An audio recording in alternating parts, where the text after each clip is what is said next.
নিয়োগ দাও।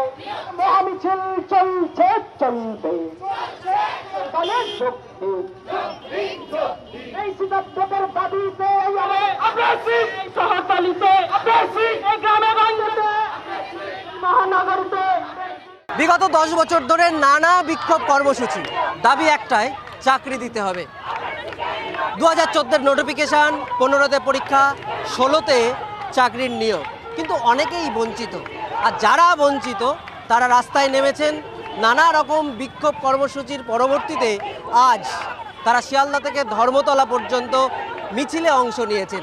তাদের কি দাবি, তাদের থেকেই শুনবো। কি দাবি নিয়ে রাস্তায় নামা আজকে? আমরা 2014 সালের পরীক্ষা দেওয়ার পর সরকার পক্ষ থেকে নোটিফিকেশন দেওয়া হয়েছিল যে এই 3B রুলস অনুযায়ী ইন্টারভিউ 10 দিন আগে পর্যন্ত সমস্ত সিট আপডেট করে নিয়োগ দেওয়া হবে, কিন্তু সেটা করা হচ্ছে না। তাই আমরা রাস্তায় নেমেছি যাতে সিট আপডেট করে সমস্ত বেকার যুবক যুবতীরা বিদ্যালয়ে যেতে পারে।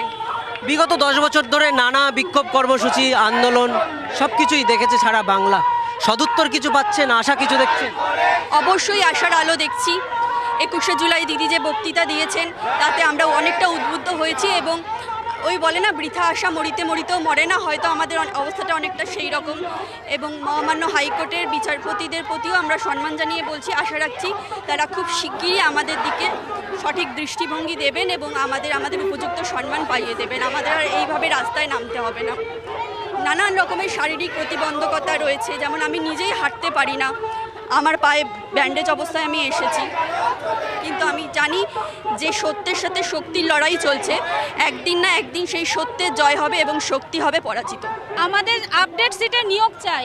আমরা ইন্টারভিউ থেকে বঞ্চিত আবার প্রাইমারি চাকরি প্রার্থী। আমাদের আজকে জীবন থেকে 10-11 বছর প্রায় চলে যাচ্ছে। কমিশন এবং সরকারের আমাদের দিকে নজর দিক, আমাদের বাঁচান, কারণ আমরা সেই 16 সাল থেকে আমরা এইভাবে পিছিয়ে আছি। আমরা যদি পিছিয়ে থাকি সারা গোটা সমাজও তো পিছিয়ে থাকবে।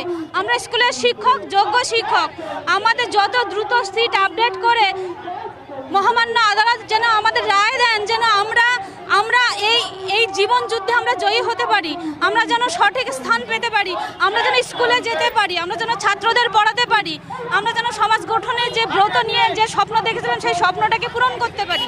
আমাদের দাবি আপডেট সিট হোক এবং আমাদের সেই আপডেট সিটে নিয়োগ হোক। এর আগেও তো অনেক আন্দোলন করেছেন, দীর্ঘদিন অবস্থানে ছিলেন, কোনো সংকেত, কোনো আশা কিছু দেখতে পাচ্ছেন? না, এখনো আমরা তো কোনো সদুত্তর পাইনি, কিন্তু আমরাও নাছোড় বান্দা, কারণ আমাদের একটা আইন ছিল আপডেট সিট করে আমাদের নিয়োগ দেওয়া হবে। 2016 সালে এই রুলসটা তৈরি হয়েছিল, গেজেটটা তৈরি হয়েছিল, তাহলে সেই গেজেট কেন মানবেন না সরকার?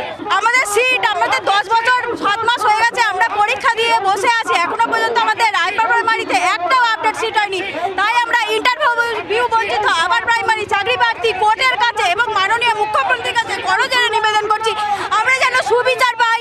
আমরা 10 বছরে সমস্ত সিট আপডেট করে আমরা নিয়োগ চাই, আমরা বাঁচতে চাই, এই দুঃখময় যন্ত্রণা জীবন থেকে আমরা বাঁচতে চাই, তাই আমরা পথে নেমেছি। দীর্ঘদিন ধরে তাদের এই লড়াই চলছে।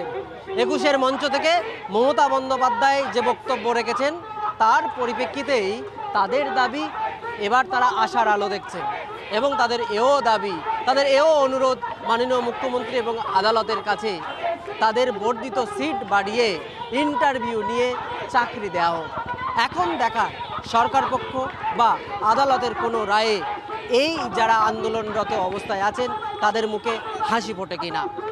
অভিজিতের সঙ্গে সত্যজিৎ, TV9 বাংলা, কলকাতা।